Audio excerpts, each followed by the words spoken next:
மக்களே, ஒரு விஷயம் எனக்கு புரியவே புரியல. உங்களில் புரிஞ்சவங்க யாருன்னா இருந்தால் கமெண்ட்டில் சொல்லுங்கள். அரசியல் அப்படின்ற ஒரு களத்துக்கு வந்தாலே எல்லாருமே சொல்கிற வாழ்க்கை அரசியல் என்பது மக்கள் சேவை அப்படின்னு தான் சொல்கிறாங்க. மக்களுக்கு சேவை செய்கிறது தான் இந்த அரசியலோட நோக்கம் அப்படின்றாங்க. அப்போது மக்களுக்கு சேவை செய்ய ஒரு ஆள் வந்தால் என்ன, 100 பேர் வந்தால் என்ன, எல்லாருமே வரவேற்று கை கோத்து இங்கே அரசியல் பண்ணணும். கரெக்டுங்களா?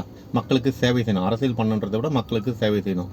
ஆனால் நல்லா திங்க் பண்ணி பாருங்கள், இங்கே யாருன்னா இன்னொருத்தர் உள்ளே வந்தால் சேவை செய்ய வாங்க அப்படின்னு வரவேற்கிறாங்களா அப்படின்னு பார்த்தா வாயளவில் வரவேற்கிறாங்க. ஆனால் உண்மையில் வெட்டு, குத்து, கொலை, அடிதடி, வன்மம், பர்சனல் அட்டாக் அப்படின்னு பல விதத்தில் அவங்கள எதிர்க்கிறாங்க. ஏன் எதிர்க்கிறாங்க? நம்ம பெருசாலாம் யோசிக்க தேவையில்லைங்க.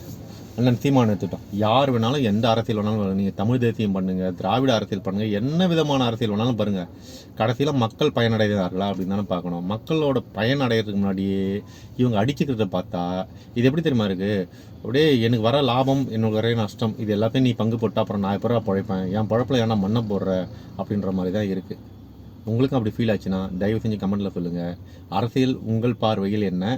உண்மையில் இங்கே நடப்பது சரியா? உண்மையிலே நிறைய நியூஸ் ரிப்போர்ட்டர் எல்லாம் அரசியல்லாம் இதாங்க அரசியல் அப்படின்ற மாதிரி செட் ஆகிட்டாங்களோன்னு தோணுது. அதாவது அடிதடி, ரவுடிசம், இதுக்கெல்லாம் தான் அரசியல் அப்படின்ற பேர் வச்சுட்டாங்களோன்னு ஒரு டவுட் வருது. ஏன்னா எல்லா பத்திரிகையாளர்களும் சரி ரொம்ப சர்வசாதாரணமாக இதுதாங்க அரசியல் அப்படின்றாங்க.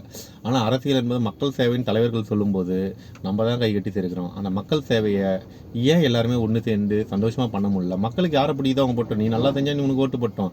ஆனால் மக்களோட நலனை சார்ந்து எத்தனை கட்சிகள் இங்கே இயங்குது அப்படின்றது மட்டும் எனக்கு சொல்லுங்கள்.